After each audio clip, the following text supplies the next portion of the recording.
week's Q&A is probably going to be a little short because I only have 7 Pokemon to evolve, and 3 of them are Sandshrew, so that might not be exciting for you guys, but that's exciting for me because you probably know that I've been trying to get a Sandslash with Mudshot and Earthquake since the game started. For this Q&A, I want to focus on the new catch rate bonus that was added in the most recent update. I haven't made a video about it yet because we don't know a whole lot about how it works, but I've been getting a ton of questions, so I want to start this one off by answering as much as I can about the medals and the catch rate bonus. Now before the first question is the first evolution. I'm going to start with Magnemite because that's kind of the most inconsequential for me right now. I already have a Magneton with pretty good moves. It could be slightly better. I think it has Thundershock and Discharge, and I would rather have Spark and Discharge. Spark and Flash Cannon is not really helpful for me. Electric and Steel have no overlapping type advantages, so... This first question is just going to bring everyone up to speed, and this is a question that's actually been asked a lot. What are the circles that appear at the top of the screen when you're catching a Pokemon? Those circles indicate your medals. It shows you which medals you have that are affecting your catch rate for that Pokemon. So if it has 1 type, you'll see 1 medal at the top. If the Pokemon has 2 types, you'll see 2 medals at the top. And the outline of the medal tells you whether you have gold, silver, or bronze for that medal. Now let's do our next electric type. Again, I'm trying for a Raichu with 2 electric type moves. I think my last 2 I've gotten Spark and Brick Break, and I'd really like to have Spark and Thunder. So let's see what happens here.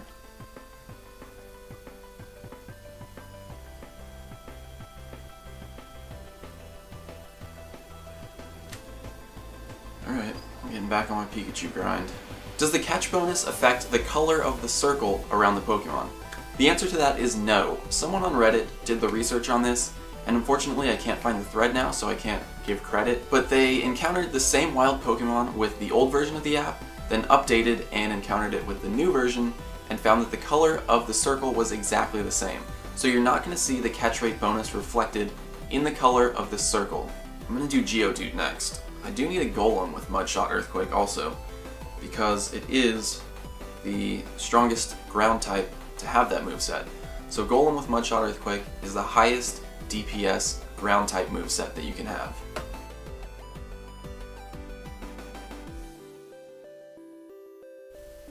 Rock Throw, Stone Edge. I'm actually okay with that too because again, 2 moves of the same type, so this will be my strongest rock type attacker now. Any word yet what the +1, +2, and +3 really mean when it comes to the new catch rate bonus? Unfortunately, we don't know yet. There are a lot of people doing research on this, trying to figure out what the actual percentage increase is.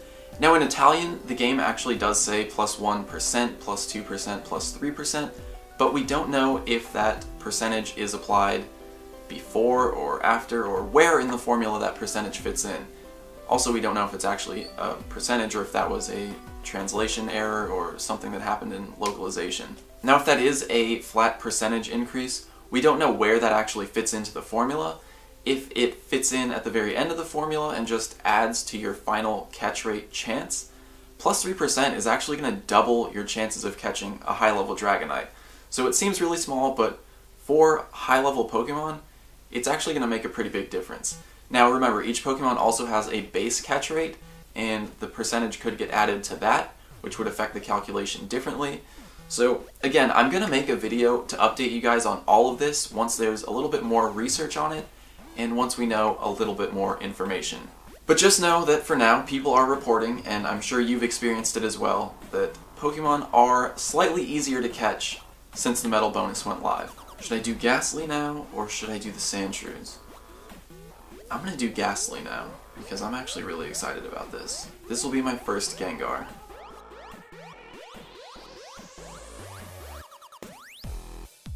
I'd be okay with either a Dark-type moveset or a Ghost-type moveset, because Gengar is going to be the best attacker with either of those movesets. Hopefully it's not a combination of the two. New Pokemon, look at that purple page right there. Sucker Punch, Dark Pulse. Okay, the Dark-type moveset. Cool. There are no Dark-type Pokemon in first generation, so no one's going to get Stab on Dark-type moves, but Gengar is the best attacker to have 2 Dark-type moves. Dark, if you're not familiar, is super effective against Psychic and Ghost, so this Gengar is going to be good against other Gengars and against Psychic-type Pokemon. Unfortunately, because Gengar is also Poison-type, it's also weak to Psychic moves, so it's a bit of a paradoxical situation there for him. But cool, I finally have a Gengar, and it has an okay moveset. Now I don't have a specifically asked question for this one, but it has been brought up quite a bit. When it comes to the medal bonuses, sometimes you'll notice that the medals flash again at the top of the screen when you catch a Pokemon. Now I've seen them show again for medals that I already have gold in, and it doesn't happen every time, so it's definitely not showing you medals that you're making progress towards when you catch that Pokemon. It's more likely that it's flashing to let you know that your medal bonus actually increased your chance of catching that Pokemon, or that you caught that Pokemon because of the medal bonus, meaning you wouldn't have caught it otherwise, but somehow that medal bonus saved you. Now again, we don't know exactly how the medal bonus is affecting your catch rate, but we do know that it is increasing it. And again, once there is significant information on the topic, I will make a video about it and share it all with you. Hopefully sooner than later. Now, let's start with the Sandshrews. I actually caught all 3 of these Sandshrews at Hollydale Park the other day, and I think they all spawned from my incense, which is kind of crazy. 3 Sandshrews with above 80% IVs. Obviously they all have different CP, they're all at slightly different levels. So I'm going to start with the highest one and hope I get Mudshot Earthquake on the first try. But if not, I have 2 more.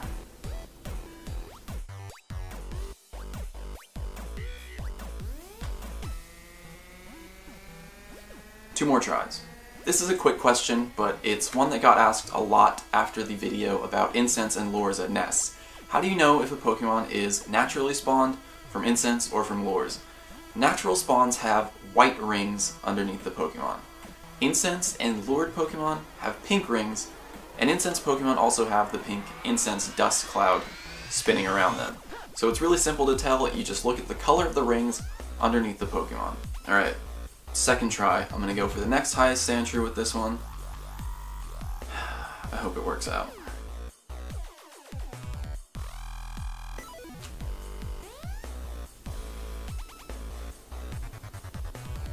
One more try today. How much different is a perfect IV Pokemon versus a terrible IV Pokemon? IVs matter more for Pokemon with lower base stats. Because IVs get added to the base stat before the final stat calculation, the lower a Pokemon's base stat is, the bigger percentage its IVs make of its final stat. So let's compare a Pokemon with high base stats versus a Pokemon with low base stats. Vaporeon's max CP with perfect IVs is 2,816. Its max CP with 0 IVs is 2427. So with perfect IVs, Vaporeon's CP can be about 14% higher than if it had 0 IVs. Now let's look at a Pokemon with lower base stats. Alakazam's max CP with perfect IVs is 1780. Really low, I know. And with 0 IVs, it's 1472. The difference here is just over 17%. So it's not a huge difference between the two, but you can see that for weaker Pokemon like Alakazam, IVs are going to make a bigger difference in their final CP total. And for a Pokemon like Vaporeon, the difference between 0 IVs and perfect IVs is about 400 CP at max level, which can actually make a difference when it comes to your placement in a gym. I do have another video where I talked about the difference that IVs can make, so click on the suggested video right here if you want to check that out. Okay, this is my last chance. Mudshot, Earthquake. I don't have enough candies. Give me 1 second. Here's my failed Sandslash collection, so I'm gonna have to start getting rid of some of these for the candy. Mudshot Rock Tomb. This one can go. Mudshot Bulldoze. This one can go. Alright, that's 50 candies, so I'm just gonna stop right there. And I guess I can evolve this from right here. I'm gonna change the name right now, just in case. Just in case that has something to do with my bad luck. Sandshrew, help me out here.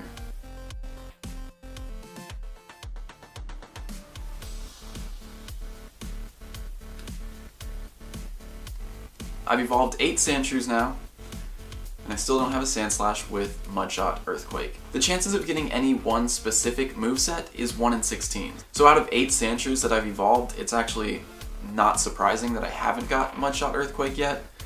It's just kind of unfortunate, and it means I will have to be catching a lot more Sandshrews. I stopped my screen recording, but I just hit level 27. Now that gives me a perfect segue into my last question. Why don't I evolve Pidgey, Weedle, Rattata, whatever, to maximize XP? And the reason is, XP level is secondary to how I want to play this game. It's not really that important to me to be high leveled. Trainer level in this game really means one thing. It means you can power up your Pokemon further so that they'll have higher CP. The advantage to having higher CP is being placed higher in a gym, so that theoretically you'd be able to stay in that gym longer. Well, in my area, every gym, or at least every Team Instinct gym, gets taken down in a matter of days at most. So it doesn't matter too much to me where my Pokemon is placed, because that gym is probably not going to be a Team Instinct gym for very long. The biggest gym defender bonus I've ever collected was, I think, 4 gyms, and that happened away from here, somewhere like Big Bear or Joshua Tree, where there's a little bit less turnover on gyms. So for me, having a ton of high CP Pokemon to place at the top of gyms really isn't a priority, because no matter what it is, they're not going to be there for very long. Even after this training update where every gym is level 10, somehow the Instinct gyms are still getting taken down. The other advantage to having higher CP Pokemon means that you'll have an easier time attacking enemy gyms because your Pokemon will be stronger. Well, currently, with my Pokemon that I have now, which aren't even powered up to their maximum level, I can beat anything that's in a gym. The combination of being able to dodge well and knowing which moves to use against which Pokemon makes it really easy to attack enemy gyms. I mean, you guys have seen me solo level 10 gyms where every Pokemon in the gym is at least 500 CP higher than what I'm using. I have almost 400,000 Stardust right now because I just don't spend it powering up my Pokemon. 1, because I'm really picky about who I power up, and 2, because I'm already able to use those Pokemon to beat pretty much anything that's in a gym. Now, with everything being level 10 around me, I probably will start powering up some of the Pokemon that I use more, so I'm probably going to dump some Stardust into a Parasect, into a Bug-type attacker, probably another Parasect. Actually, I just had an idea. I think what I'll do is sometime this week I'll make an episode about the best attacking Pokemon for each type. So the best Pokemon with the best moveset for each type.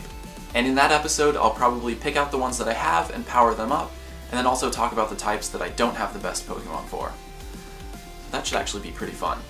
I'm looking forward to that now. Now, with all that said, I know this was kind of a short one, but I hope you guys enjoyed it, I hope you learned something, and I'll see you tomorrow.